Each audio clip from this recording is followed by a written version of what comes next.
this is Ant in the edit in the future, I guess, from the point of view of when we recorded this.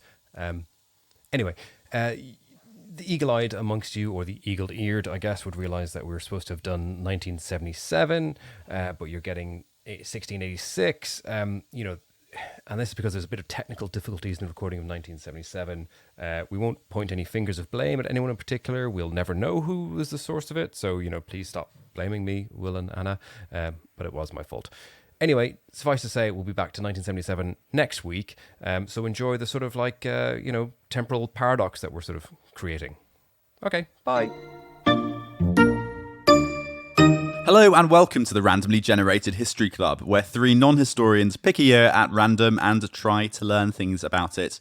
I'm Will, and I'm here with my two friends, Ant and Anna. Hello. Hi. This week we are talking about the year 1686. Now, please, may I have your three-word previews? Anna, please go first. Yes, my 3 words are inside Chief's belly. Inside Chief's belly. Yeah. Ooh. Good. Mine is Rulers Anti-France Fiesta. Rulers. Anti-France Fiesta. Is rulers possessive? Rulers is plural possessive. Oh, the rulers is anti-France fiesta. Anti-France More fiesta. than one ruler is going on an anti-France siesta. Fiesta. Correct. Yeah, correct. Yes. Great. And mine are free-thinking Swede. Free-thinking Swede. I'm going to go ahead and call foul on free thinking being 2 words. Free thinking is 1 word. Hyphenated at best. Free thinking Swede, good. Free When in doubt, add a good. thinking Swede queen. Ooh. Okay, yeah, Okay, good. good. Free thinking lady Swede.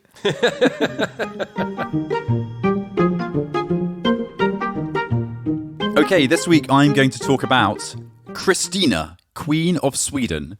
Amazing. Who is the Swedish queen, best remembered as one of the most learned women of the 17th century. Wow. That's pretty low bar to cross. I know, I was going to say that's so impressive. And I was like, there were probably like 5 of them. Yeah. So She was fond of books and paintings and sculpture, and she was interested in religion and philosophy and mathematics.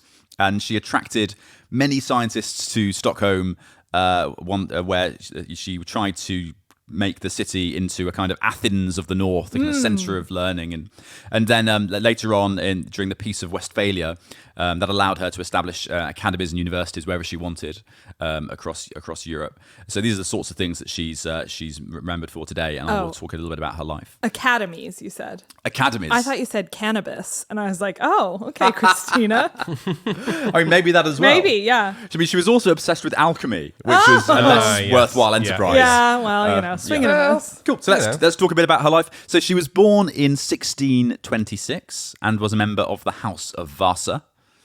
And she was Queen of Sweden from 1632 until her abdication in 1654.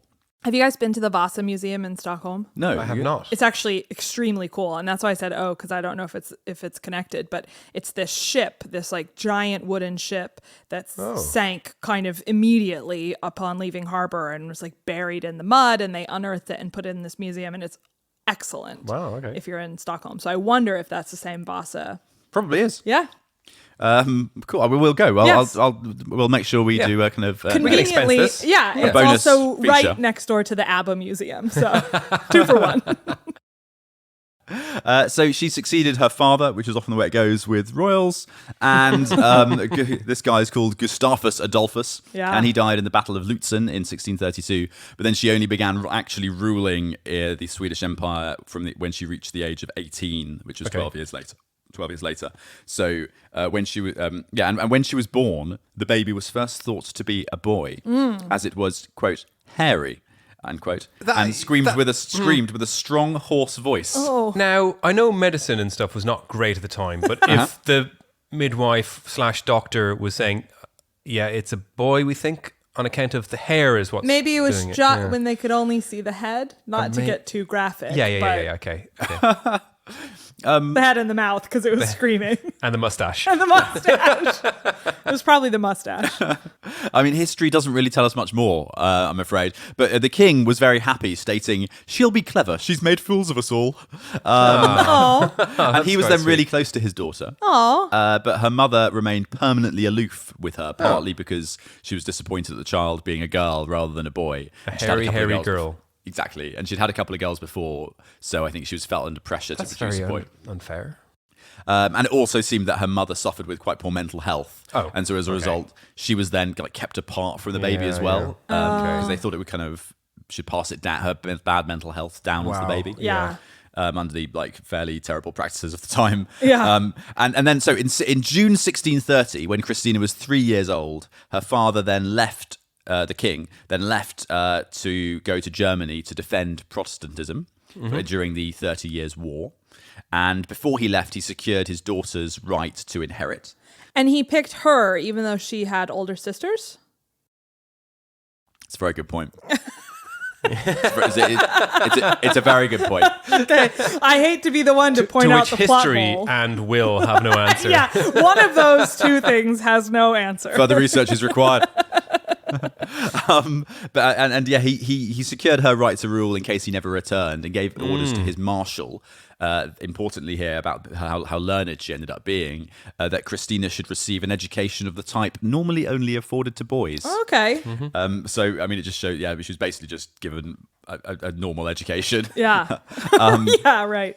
Okay, so I'm not going to tell the whole story of her life, but she's a pretty fascinating, kind of independently minded person who is intellectually curious, was a patron of the arts and of the sciences, and led to a really interesting life. But here are some interesting facts to sort of some of the stuff that she got up to. So in 1644, she began to issue copper in lumps as a currency, and some of these lumps were as big as 15 kilograms.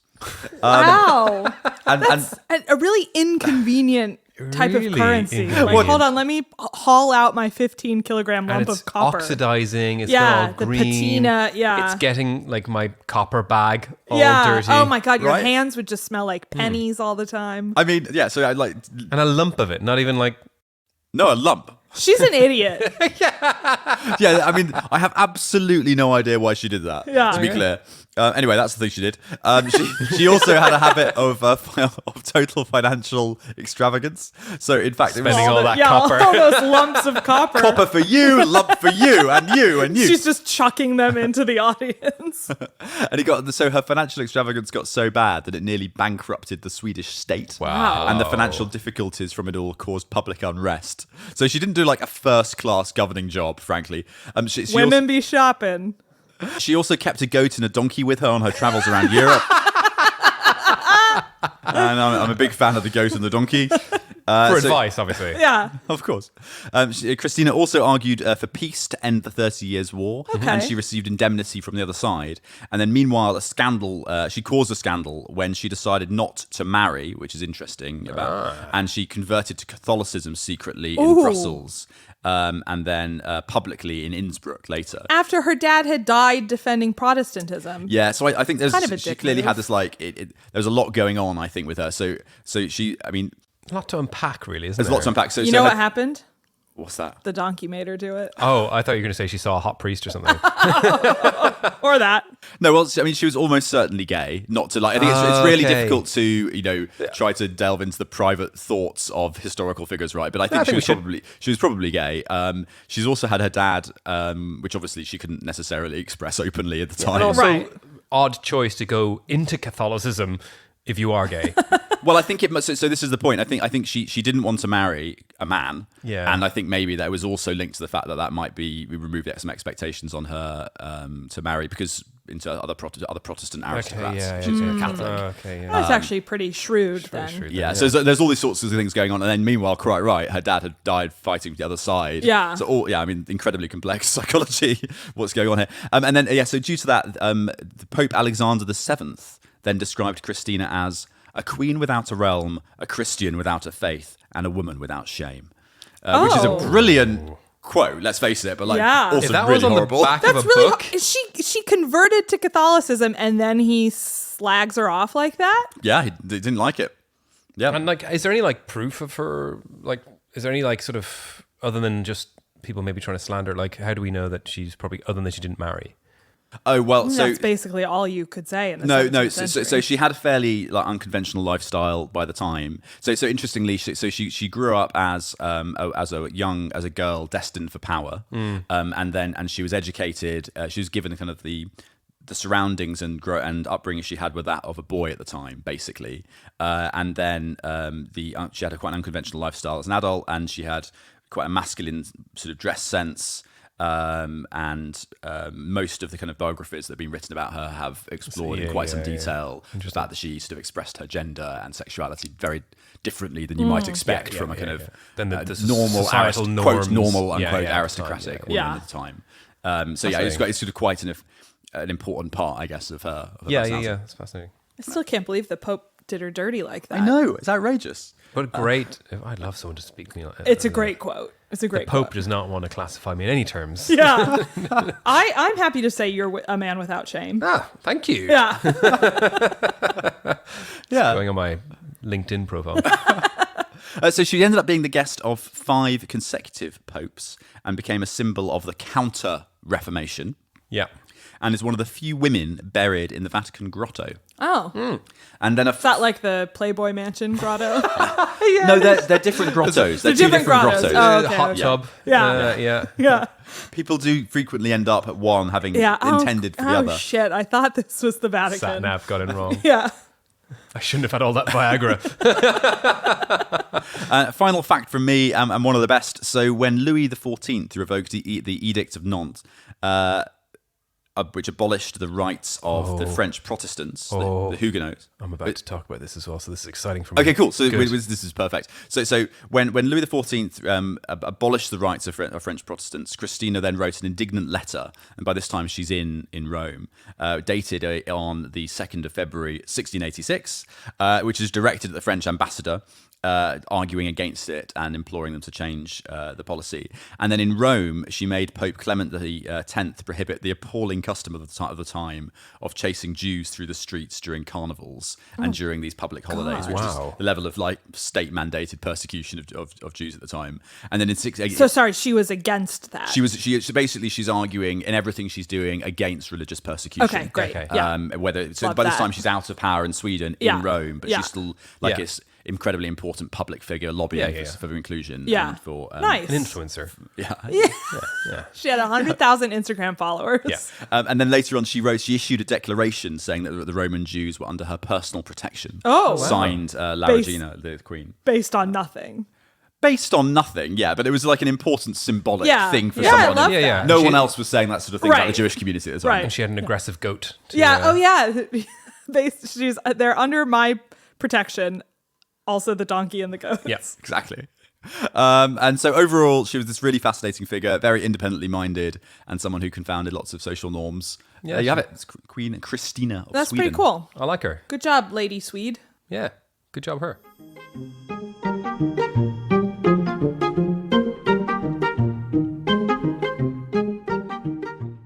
Okay, cool. To follow that up, Yeah. some overlaps in what we're talking about, I guess because it is the same year. But I'm going to talk History. about France mainly and Okay. people that are anti-France. Oh, In this like Will. anti-France fiesta. Like Will. He might have been there. This is the League of Augsburg. Nope. Augsburg. There it is. League of Augsburg. Nope. Pick one.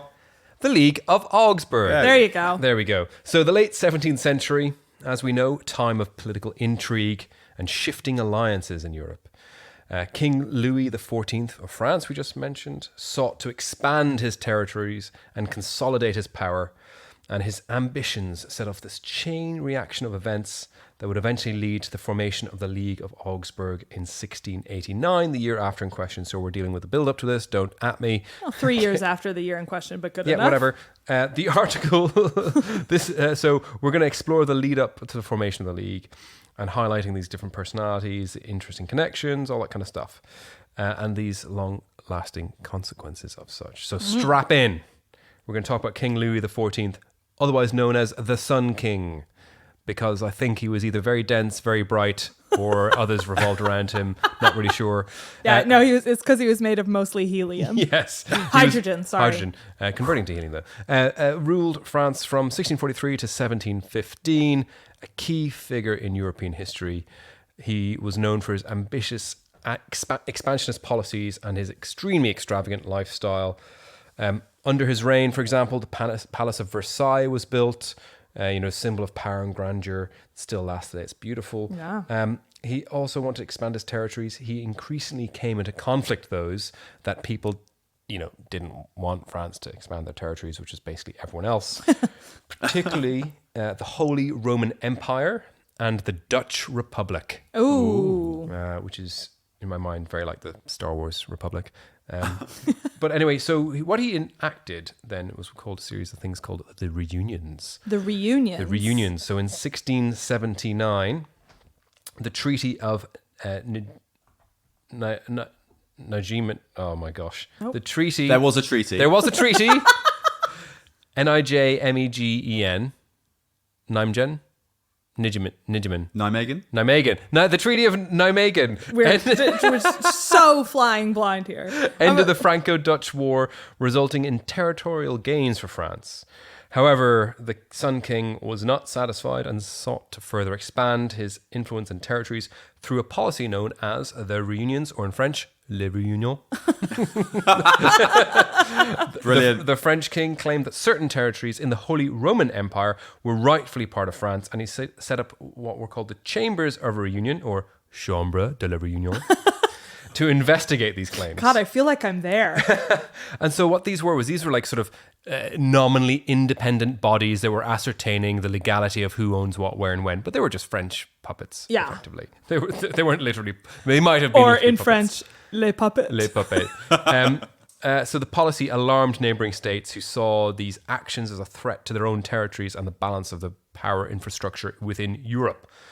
And so in October 1685, Louis XIV revoked the Edict of Nantes, which granted religious freedom and civil rights to French Protestants known as Huguenots. So this is gone. So the Huguenots, so the Edict of Fontainebleau, which officially revoked this edict, led to the persecution of the Huguenots. You're doing great. Thank you. This is the thing I just talked about. Yes, Yeah. it's exactly this thing. Yeah. And the destruction of their churches and schools. And so these Huguenots fled France, seeking refuge in neighbouring countries, and contributed to the tensions between France and other European powers. And this diaspora helped to spread anti-French sentiment. So you now had people that were sort of nervous about the French expansion, flooded with people that had influence and power. They were previously. the French Protestants got Yes. dispersed. Yes, okay. exactly. Yeah, cool. And so in 1686... But that was like, I mean, people sort of brush over that, but that was like as one of the worst religious persecutions Europe's ever seen. Oh, like yeah. 900,000 of them or something. And they were all like, it's appalling. Really Yikes. awful. And in 1686, he incorporated various territories into France, such as the Principality of Orange, located in modern-day southern France. Orange. Orange. Principalité. And part of the Alsace region into the French realm. And this really ticked off the alarmed European powers and contributed to this escalating tensions. And so, out of these embers formed this unlikely alliance of countries. The Justice League. The Justice League. So the tensions rose, and this unlikely alliance began to form against Louis XIV. The Dutch Republic, led by the shrewd statesman William III of Orange, who would later become King William III Orange, of Wow. King William III of England, Okay. sought to counter the growing French threat. William III worked tirelessly to forge these alliances with other European powers, including Spain, the Holy Roman Empire, and Sweden.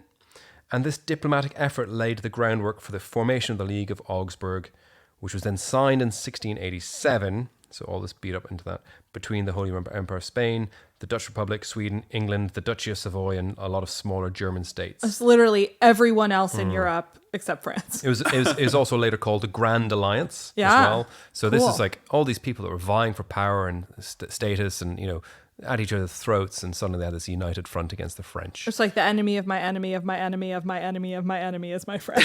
Exactly.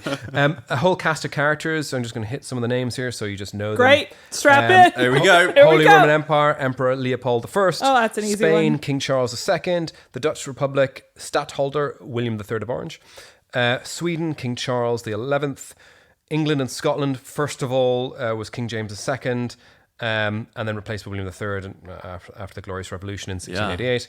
And Savoy, the Duke Victor Amadeus II. All right. So a whole bunch of people. And this is like in the height of this Baroque period. So this is the absolute peak of like just extravagant balls, Like and white spending stockings with buckled high heel shoes. powdered faces and wigs, Yeah. fake Cristal beauty everywhere. marks. The Cristal, the champagne. Okay, good. Yeah. And so Right? all Yeah, no, jam- the club promoters were so Really good. prevalent in the and 1680s. they're all just like jamming out to Bach. Yeah. And so this is where all the tropes of like all these tropes come from this time. And this actually was like this. And King Charles II of Spain was renowned for his love of these festivities, hunting, good times. And he threw these extravagant parties that would last for days, and attendees dressing up in elaborate costumes. And it was just this den of gossip and intrigue and spies and rumor mongering and all kinds of stuff. Love it. It's exactly that. And they're like, "Ooh, hear what the French are doing? Ooh, what about this? Why don't we partner? No, we possibly can't do that." All this back and forth. It's great stuff. I would have done great there. I'd be You do so look good in a powdered wig. I would really, really good. So the events leading up to the formation of the League of Augsburg, it really sort of set this stage then, because you had France on one side and you had basically everyone else. And that set the stage for the 9 Years' War that started later on in 1688, which was this major conflict between France and this coalition. And there's numerous battles and sieges and campaigns across Europe, just threw the whole thing into warfare.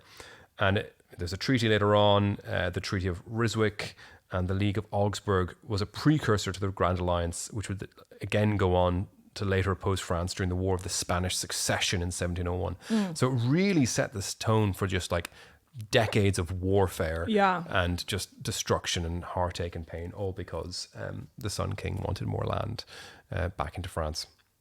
So to sum it all up, the lead up to the formation of the League of Augsburg was just political intrigue, power plays, a lot of notable personalities all vying for space on the European stage. King Louis XIV seeking to expand, lay this foundation for this just rifts in Europe that, carry on to this day, one could argue, with Will here. Will is a one-man League of Augsburg. But it really did, all joking aside, has laid the foundation for European sort of like identity. Is still along some of these same allegiance and lines. Yeah, I mean, really. Ireland, right? It's like, I mean, so many of the origins of the problems there come from the 30 Years' War and the William of Orange. William of Orange is not the most popular of characters.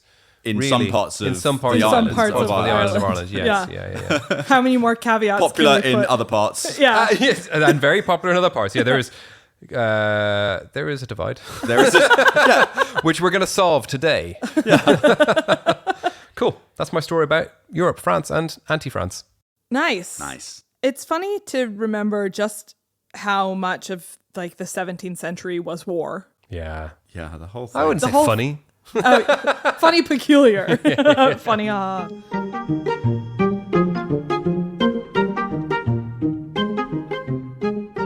Well, great. I am far away from Europe today. I've gone down to Africa, where I haven't been in a while.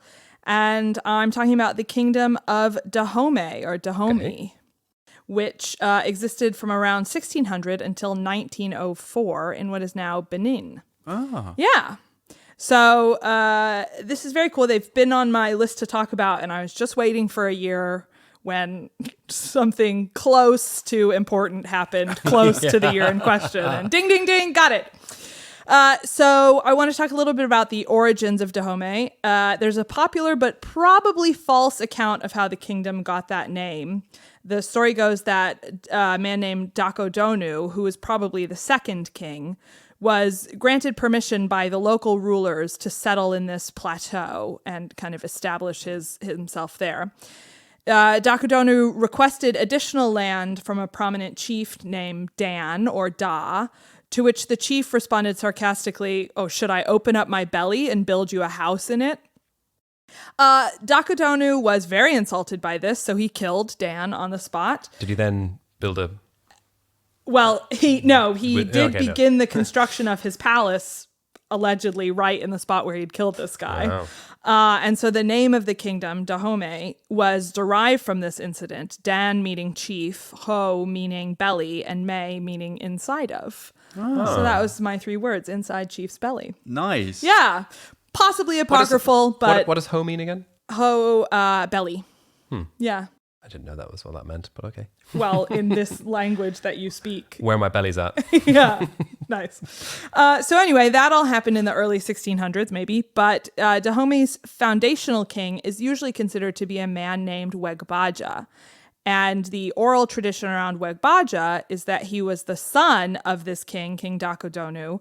And King Dakudonu was betrothed to a woman, but Wegbaja got that woman pregnant. So Dakudonu disowned him, which is not great. But then Wegbaja killed a very strong rival of the king, so they reconciled, and Wegbaja becomes the heir to the kingdom again, which, as far as sleeping with your father's fiancé goes, is about the best result you can hope for. Still a pretty awkward Thanksgiving. It's not great, yeah. It's probably a little bit of tension for a while. Yeah. But anyway, King Dakudonu dies in around 1645, and Wegbaja becomes the king.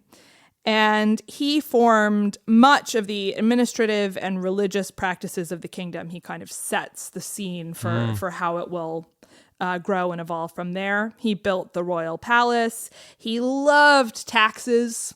He introduced poll taxes and death taxes. Death taxes? Yeah. Oh, wow. Yeah. Like inheritance tax? I think inheritance tax. Oh, right. Okay. Yeah, not like you have to pay a tax in order to die. Okay, yeah, gotcha. And I just wouldn't pay. Live forever. Loophole. What other taxes did he introduce? VAT? He loved PAYE. VAT. He began raiding and taking over towns outside of the plateau, and he's the first king to really think about expanding the territory and growing the kingdom. One thing that he may or may not have done, these people I'm about to talk about definitely did exist, but it's a little unclear who really founded this institution. But it may have been Wegbaja, and that was the creation of the Dahomey Amazons, the Agoge. So these are the elite all-women army of the Dahomey who would later be the inspiration for like the Dora Milaje from Black Panther, among other things. But they were very real. They were called Amazons by Europeans who later saw them and obviously likened them to the Greek myth. But internally they were called the Agoge, or the Mino, which means our mothers. Oh. And they're I don't think my mother would be good at that, I think. Well, how good is your mom with a musket? Well, she's all right. pretty good. Yeah, she's not bad. Yeah, she could have done it then. Yeah, fair one. Okay. But if she had, you wouldn't exist because they were prohibited from being married or having children. Oh, well. So I wish she had done it. Oh my God. She could go do it now. She could do it now. Well, I don't know, actually. I don't know if you can retroactively once you've had a child. Maybe she'd have to kill me first. Yeah. Oh, that's an intriguing thought. I don't think so. Please stop being intrigued by this, by my demise. I'm just going to call your mom real quick. So in Dahomey culture, all official roles, from financial advisors to religious leaders to the military generals, were balanced by both a male and a female leader. Oh. And the king would bestow the title of woman king on a female reignmate. So you may have heard of the movie with Viola Davis. Yeah. Viola Davis, my woman king. I had to say that. I guarantee 3 people I don't know what the hell you're talking about. It's great. I'll explain it later. But so there's this tradition of strong female leadership, and that's maybe why this army was created. But it's also possible that it was for a much more practical reason, which is that the kingdom was losing many men in battles with neighboring West African states as they tried to expand the territory. So they turned to the women, who ended up being totally badass. Another possible origin is that Dahomey had this tradition of skilled women who would hunt in teams, and then they became part of the palace guard, and then that soon evolved into this army.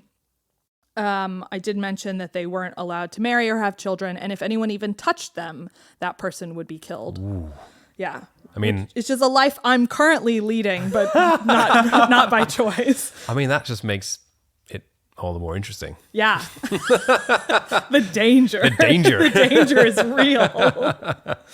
And then by the mid-19th century, the Agoge were made up of different regiments of women, all with their own uniforms, everything commanded by women. There were riflewomen, huntresses, archers, reapers, and gunners. Reaper? Yeah. What's a reaper? Pretty badass, That's right? pretty cool. Yeah. What are they armed with? Unless they're like the ones out there reaping the fields of like hay. Yeah, Like, they're the farmers. I don't know. Maybe they Reapers, had like that's cool. scythes. Yeah, That's so cool. That's pretty so cool. cool. Also, when you said they had all the different uniforms, that means that it's not a uniform then, really. No, sorry. All the regiments had their own. Okay. So like each regiment had their own one rather than like No, they just got to wear whatever they want. every day was casual Friday. Yeah, exactly. At army. You know what? Show up. It's fine. Whatever you got on will do. So just to circle back to the founding of the Agoge, it could have been under Wegbaja, but it could have been his daughter. So Wegbaja had twins, a son named Akaba who succeeded him in 1685, and a daughter named Hangbei. And there's a theory that after Akaba ruled and died, Hangbei took over as queen outright, or at least as regent, either for 3 months or 3 years. It's a little unclear. And unfortunately, she was ultimately written out of the official record of kings, which sucks. But she still has descendants living in Benin today, which I think is pretty cool.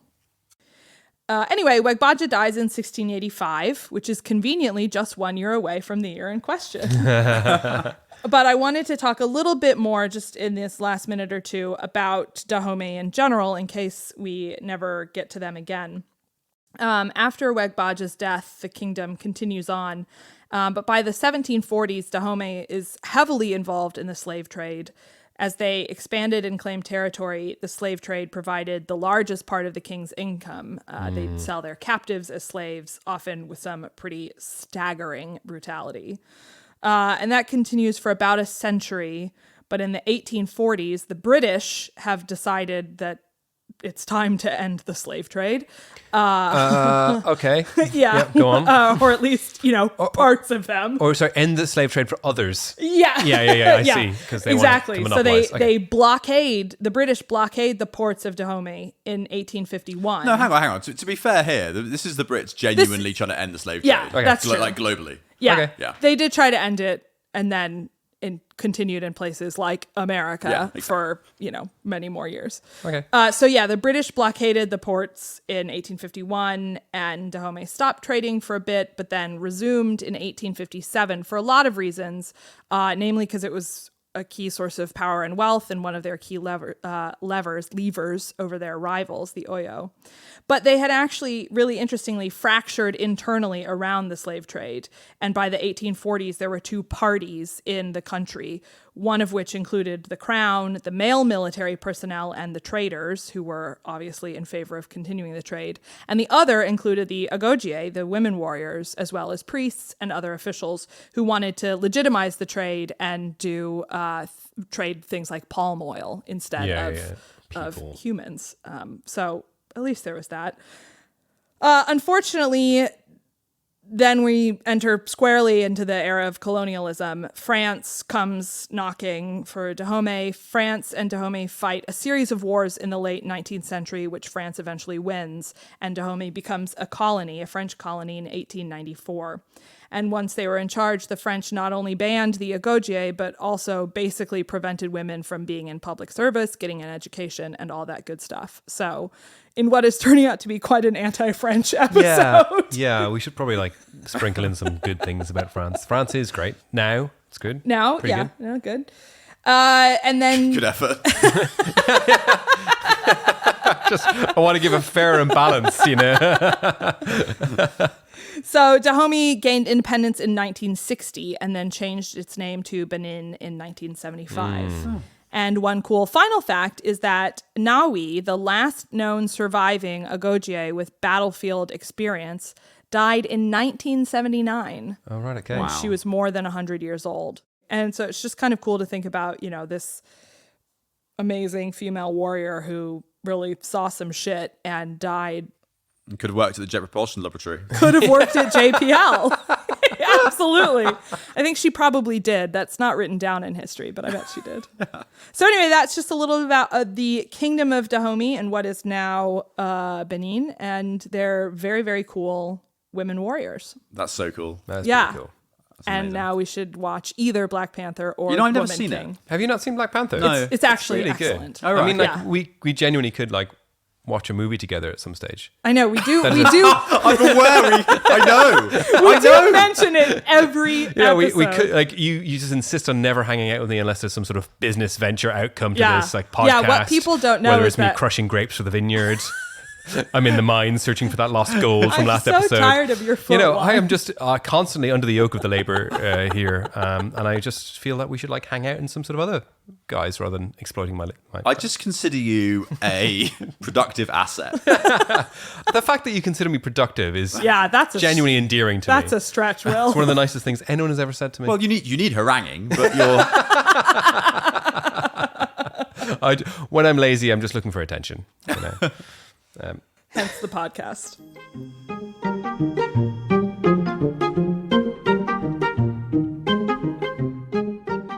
So that's everything you'd ever need to know about the year 1686. Yes, indeed. And in case you were wondering, we have gone bi-weekly. That's why there wasn't an episode last week, but just wanted to remind you all that's going to be the schedule for the foreseeable future. And if you want more content, do check out the Patreon. Yep. Patreon.com/randomlyhistory. Also, just email us in. Tell your friends. Email us that you told your friends. Tell your friends to email us. I like emails. I want emails. If you could, in your emails, send just one word at a time so we get like 200 emails, that would be great. really And fun. the email address, which might be helpful to read out, is randomlygeneratedhistory@gmail.com. Do email us in. Randomly generated history gmail.com. Is that too long? Do you think we should get a shorter one? You can I also think we're committed. You Oh, can yeah, sure. email me personally at iamafartnugget@gmail.com. That is a real email address that I own. So I would love to hear from you there as well. And that means the only thing that's left to do is get our next year. Yeah. Okay, so I am continuing Oh, your apprenticeship. my apprenticeship. Sorry, I need to don my robes. Yeah. Thank you. Okay, good. They're donned. The candles are lit. I am shuffling towards the altar. I am The incense in here. The air is it's thick ponging. with Yeah. There's a year's worth of incense burning. a year's worth of the production of Yeah. Arabia. I'm genuflecting. It's quite like the coronation in many ways, although more extravagant. And your fingers are far fatter. Penny Mordaunt has got the sword held aloft. I wondered who that was. Hi, Penny, thank you so much for bringing Thank the you, sword. Penny. And yes, I am now cranking it, and it. Oh my God. Sorry, that's me doing the dance move, cranking it. I'm not cranking the random number Yeah. generator. That it doesn't have a crank. That's silly. And the year, just to remind you, is going to be between 1000 BCE and 2000 CE, and the year is 777. 777. Ah. What I've always said about you is you're just slightly off of the mark of the beast. 777. 777. That is going to be. A lucky year. It's very specific that year. It's very specific. Very specific year in the It is 8th a very century. specific year. Yeah. I have a tradition of playing the slots after every episode. Of course, yes, that's right. You go I the slots, do, don't you, yeah. after And I episode? never get the year in question. So this time I'm in. Hopefully you'll get this one, Yeah, and then I'm it's a in with big it. win. Yeah. Do you think I'm doing well in my apprenticeship, or? No, not really. Okay, It's well, far too much cranking. Great. See you next time. Toodle pip. bye.